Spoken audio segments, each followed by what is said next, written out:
this is Linda Beatty from Linda Beatty's Life Coaching and Counseling, and I want to talk to you today about trauma and the fear of being found out. Now, where am I going with this? Well, I'm going to tell you. When we've been through trauma, we deal with a lot of things on the inside.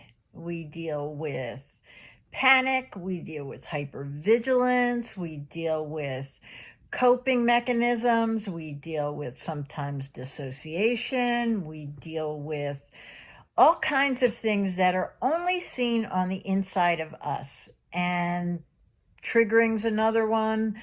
And so when we're hiding these things that we do, when we're hiding these internal processes, when we're hiding how bad it really is, we can have a fear of being found out. We can have a fear of someone really seeing how screwed up we are, or how crazy we are, or how traumatized we are, and not really understanding. And especially if, like my last video, we talked about negative coping strategies, if you have them on top of it, you can have a really strong fear of being found out, or being found out how bad it is, and how bad you are, and how bad your coping mechanisms are, and all of the things that go along with being ashamed of our trauma and ashamed of how we're dealing with it.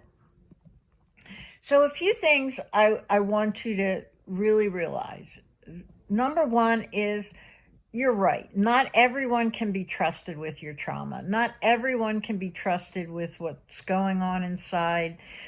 Not everyone is the right person to let in on that kind of stuff. It just isn't.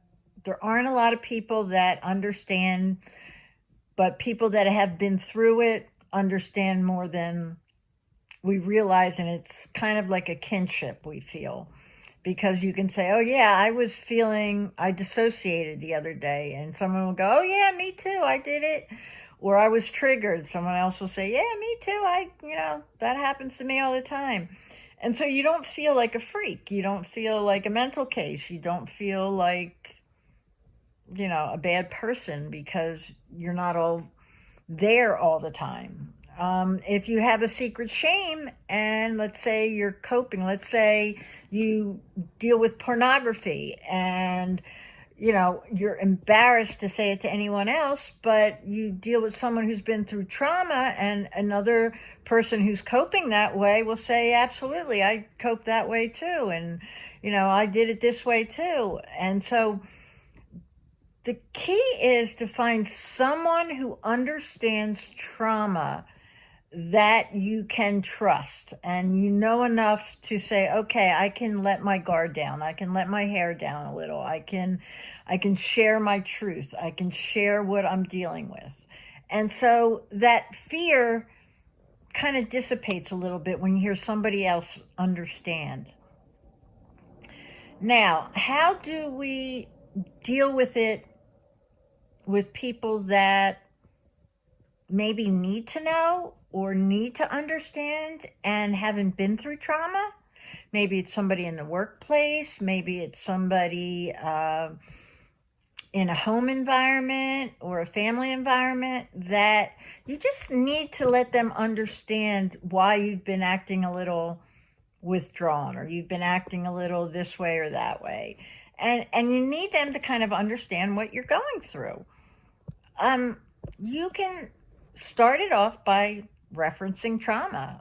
Look, I need you to know some things about myself, because I know maybe I have been acting a little off, and maybe you've been noticing things, and I want to help you understand where I'm coming from and what I'm dealing with. And you start off with the trauma, and then you can go through the different coping mechanisms you use, or the different things you feel, like triggering or hypervigilance or disassociation or whatever it is.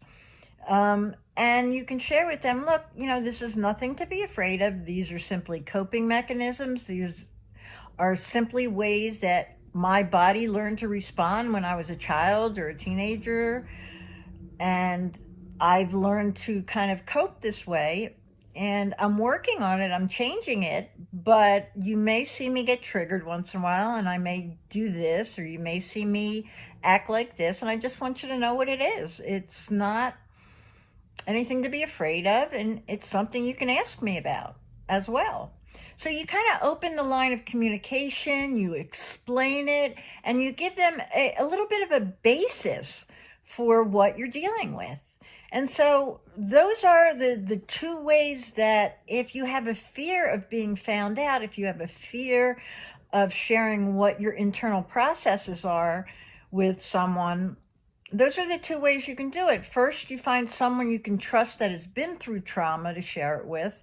And then if you need to share it with someone who has not been through trauma, you explain trauma, you explain the different processes, and you help them understand where you're coming from and what they may potentially see and how they can communicate with you as well.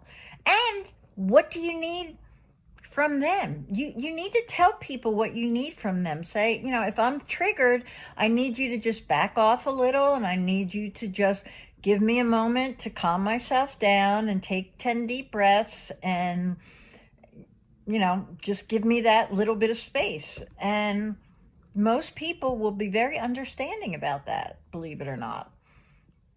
Even people that haven't been through trauma. So don't be afraid. Don't let that fear of being exposed, that fear of people knowing what's going on inside you, stop you from communicating with people that have been through trauma, and even people that haven't been through trauma, that you can explain to them. You can let them know what's going on, and you can find some camaraderie, and you can find some understanding, and you'll feel less burdened. You'll feel less hidden. You'll feel less secretive. And isn't that what we want? We want to be authentic. We want to be real. We want to be open. We want to be who we are. We want to be who God created us to be, and also what trauma kind of taught us to do. We want to be able to, as we're working through the healing process, be real about it. Just be real. Come on, share. Give it a shot and share. Make sure you know who you're sharing with, but don't be afraid to do it completely. Okay? If you need help with this or anything else, I want you to reach out to me, Linda Vitti, at Linda Vitti's Life Coaching and Counseling. Find me on Facebook, Instagram. Please subscribe below and leave comments, okay? And message me. I will respond. So we'll see you next time. God bless.